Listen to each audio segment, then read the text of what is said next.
Thank you very much, Speaker. As the only visually impaired senator in the House, it was difficult for me to know if I would catch your eye, but I'm glad that I have. And I thank you for the opportunity to also, with some of my colleagues, oppose this motion. Mr. Speaker, I've heard a colleague use the book of Nehemiah to prosecute her support of this motion. But what exactly did Nehemiah say when he was urged to retreat? What was Nehemiah's decision when people were trying to distract him from his work? Mr. Speaker, Nehemiah said, I am doing a good work and I cannot come down. And that's what Gen Z are also saying to the executive and to members of parliament, that they are doing a good work, standing up, speaking for themselves and for their colleague young men and women who are out in the streets, Mr. Speaker, and they cannot come down. And neither should we in this Senate. How can we go on a recess? Why are we going on a recess? We have just come from a 3-week recess period, Speaker. Why do we need 2 more weeks to reflect? This is a house of reflection, and we have to do it while we're sitting in these seats and when we're speaking in these microphones. That's what we're here to do. Parliament stands to represent its people. Parliament, Mr. Speaker, does not close to run away from its people. I want to urge and persuade those who have not spoken yet to also concur in opposing this motion, not because of disrespect, but because of respect for the young men and women who have lost lives, who are now muted because they cannot speak due to yesterday's horrifying scenes. We can't go home. Are we trying to say that renovations of windows and offices are more important than speaking for bloodshed and lives lost yesterday? We cannot, Mr. Speaker.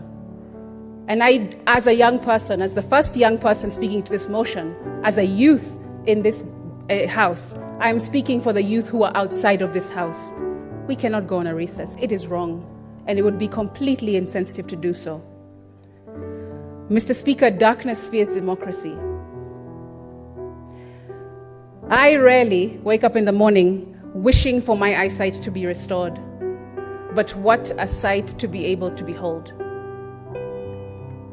This last week had me aching with desire to see my fellow youth in the most spectacular display of patriotism, camaraderie, and putting up a first-rate masterclass on demanding that governments be held to account for the entire world to see. And yes, they have seen. But unity, Mr. Speaker, has been violently gunned down in the streets, not by men, but by monsters who have no concern for human life. Although this government has demonstrated that lifeless Kenyan bodies are not to take precedence over their punitive finance bill, young Kenyans have looked their oppressor dead in the eye and shown them that when it comes down to the wire, there are only 2 times to be brave: when you feel like it and when you don't. My profound disappointment with the current government and its forceful assault on crowds of innocent youth, Speaker, by its nefarious police officers who have gone rogue on unarmed young citizens peacefully exercising their constitutional right towards an uncaring, a corrupt, and wasteful government in their eyes that has turned its back on them, cannot be emphasized enough, Speaker. The brute force used against young, unarmed protesters reveals the operating system built into the fabric of today's government. And when they kill us, Speaker, they're killing themselves. The arrogance from some of these top government officials has been outrageously condescending to young people, disgusting and reminiscent of narcissistic abuse. You call us wankers and clueless children of plunderers. Then you say you're proud of us for making our voices heard peacefully. Then abduct defenseless children using state machinery and escalate a peaceful demonstration of young people with phones, twigs, and water bottles in their hands into barbaric scenes of bloodshed.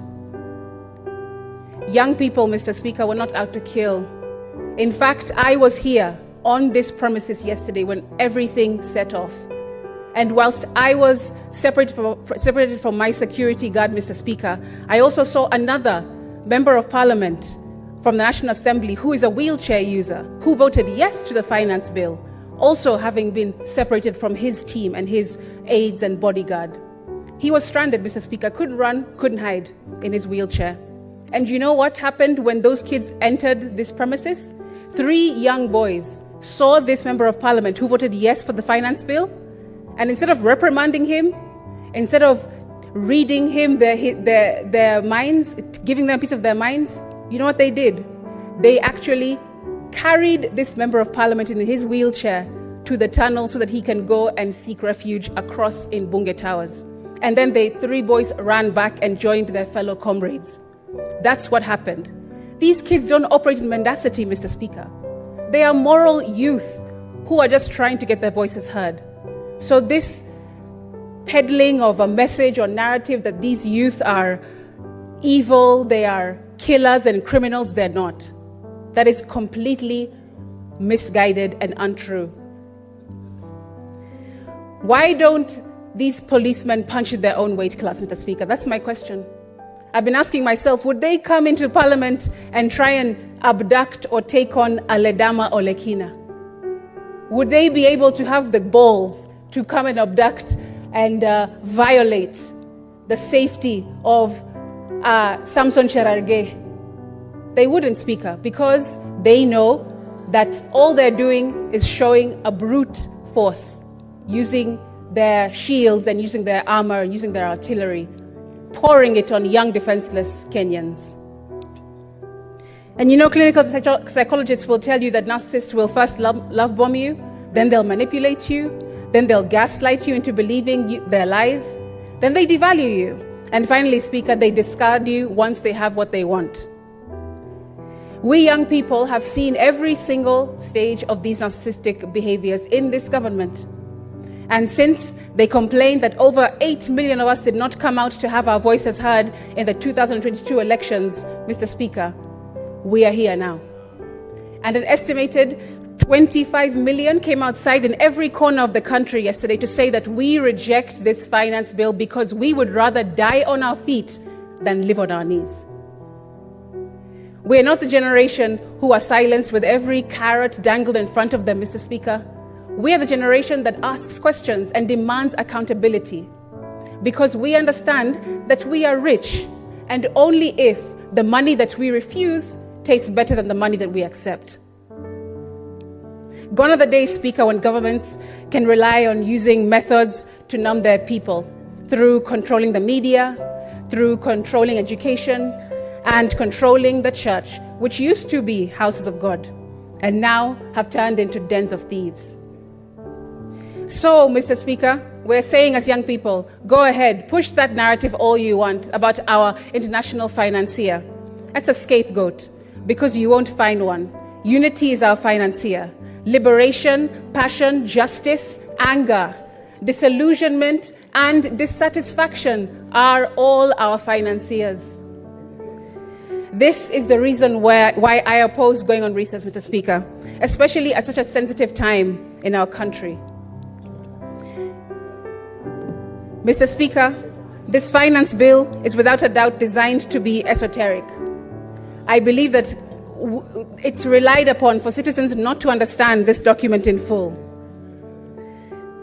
The Prime Cabinet Secretary said a few days back, if the finance bill 2024 fails to pass, the implications are serious. It could result in a complete shutdown of the government and signal a vote of no confidence from the public. These and many statements, Mr. Speaker, are being peddled by government officials, and none of them are true. They tell the public how ominous the failure of the passing of the bill will be, but that's not true. Yet, Mr. Speaker, if the bill were to pass without the consent of the people, it will split the entire nation, and that's not what we want to see. Mr. Speaker, the President still has an opportunity to not put pen to paper.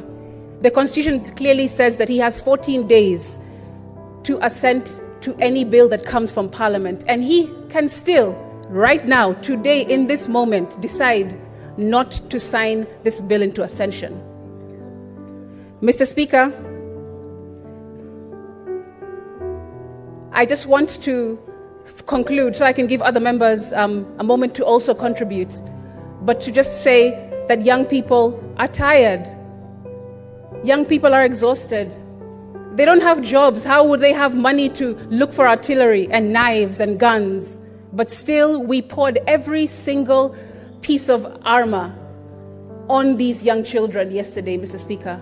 And as a young person myself, I am disgusted, I am appalled, I am completely beside myself.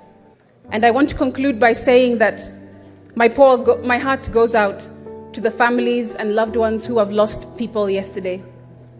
Mr. Speaker, I was disappointed to hear the President's speech yesterday. I'd hoped that more unity would have come from it, but there was no empathy for the pain that Kenya is feeling right now, Mr. Speaker. There was absolutely no sign of benevolence when he spoke, Mr. Speaker. Mr. Speaker, I would have hoped that the President would have come to unify, would have stood in that address and unified the nation, but instead he threatened. Instead he was glassy. Instead he was cold. And Mr. Speaker, I just want to comfort those in closing by saying that even though they cut our wings and tie our feet, still we will rise. Viva comrades.